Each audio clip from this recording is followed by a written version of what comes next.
Hi, this is Nathan Hamilton, son of Celluloid here, and I'm here with the one and only Sean Whalen. You'll know him from People Under the Stairs, Idle Hands, Laid to Rest, all kinds of other stuff. Like I said, People Under the Stairs, one of my favorite movies of all time. And that, of course, is Roach, is how probably most of the horror fans know you best. Yeah. How did you go about coming up with that character and the way you would play him? I had actually been doing some serious drama classes, and I remember I had a friend of mine who was a coach, and we actually worked on the fact that he was the sweetness part of it, the part that he, I think people went in there and were just kind of manic and crazy and screaming and stuff, but they forgot the part that, he's supposed to be the likable, nice guy, too, right. And supposed to be kind of... He doesn't think he's weird. He doesn't think he's scary. He thinks he's just trying to be he thinks he's smart and crafty, and in that brought out his niceness, So that's what we kind of worked on before I went in there, and obviously Wes liked that, Yeah. Speaking of Wes, what's Wes Craven like as a director? What's working with him like? He's very mellow, very nice, very laid back, not strange, quirky, anything like that. He's like I said this earlier, he's like the nice stepfather that your mom marries that you're not bummed that he married, that she married. If you're listening to that, Mom, go marry Wes Craven. That'd be awesome. Yeah, please. Now, did you get to check out the People Under the Stairs haunted house at Universal Horror Nights? I did not. Where was that? At the one in Hollywood. One of their haunted houses for Halloween haunted horror nights was inspired by People Under the Stairs. I had no idea. I wish I was contacted about that. That would have been fun. I would have figured they would have told you about that. I wish I would have known. That would have been awesome. How did they miss the opportunity to get you to do an appearance at that? Exactly. That would have been awesome.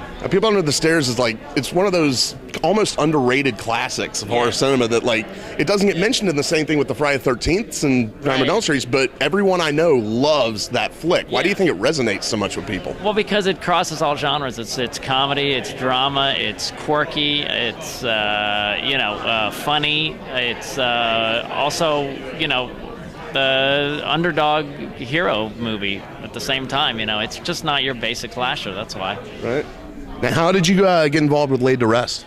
That was an audition, actually, just a basic audition. But again, it was the same. It's kind of what I've done in a lot of my drama stuff is that even though quirky, wacky, or whatever, if you can't find the nice part of it, the guy that what makes him likable or what people will relate to, then you're not going to do it. And I did. I had to literally cry in the audition. The scene didn't make it into the movie. It's on the DVD extras where I'm talking about how hard it is to have my mom be gone, and I had to sit there and cry in front of Rob Hall. So it was cool.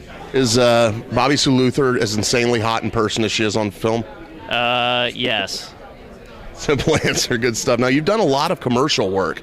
I started in commercials. That's what I mostly did, and then it peaked with the Got Milk commercial, and then after that, it kind of killed my commercial career because it's such an iconic commercial that people associate that with me, and it's not like I changed that much physically from then, so it stopped that, but it started my theatrical career. So. When that commercial...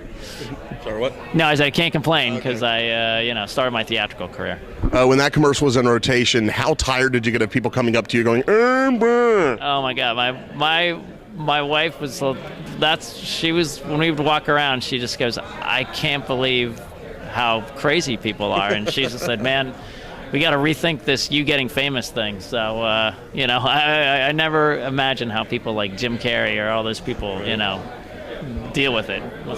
I'm a big fan of the sci-fi original movies. Can you tell me about filming Python? Wow. That was crazy. That was kind of a crazy thing because I went in there saying to the director, please don't make me do Barney Fife.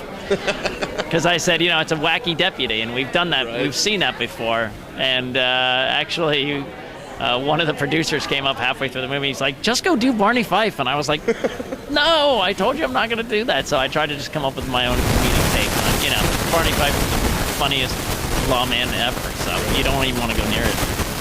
Now, what's the worst death? In real life, if you had to pick one, taser in the face from Idle Hands or the fix-a-flat head explosion? I was going to say the fix-a-flat. I mean, it's not even, that would suck. Yeah, the slow bleed from Roach was, little tiring, but sweetly peaceful. But that thing was a nightmare. I actually just saw it the other day before I was coming here, and I thought, oh, it's just so awful and so painful for so long. So Did they do that with a fake head and a cast, or did they actually do it with prosthetics? they did it partly with prosthetics, and then they did some post. Okay. It was painful enough filming it. So I was about to say that had to be held. well, you had to stay still in that position for when you're doing the effects. You have to stay completely still. So just that was enough. So. Cool. Now, what current projects are you working on that you'd like to tell everyone about? What you got going on now? Developing kind of a character comedy web series called Dorothy 50 Years Later. It's a character I developed in The Groundlings, and it's about Dorothy Gale from Wizard of Oz, bitter and 50 and drunk in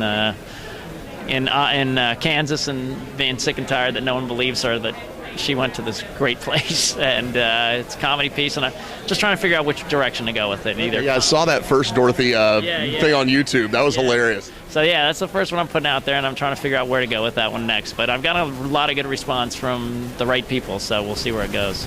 Very cool. Well, thank you for talking to us, Sean. Thank you. And stay here on Son of Celluloid for more interviews from Days of the Dead.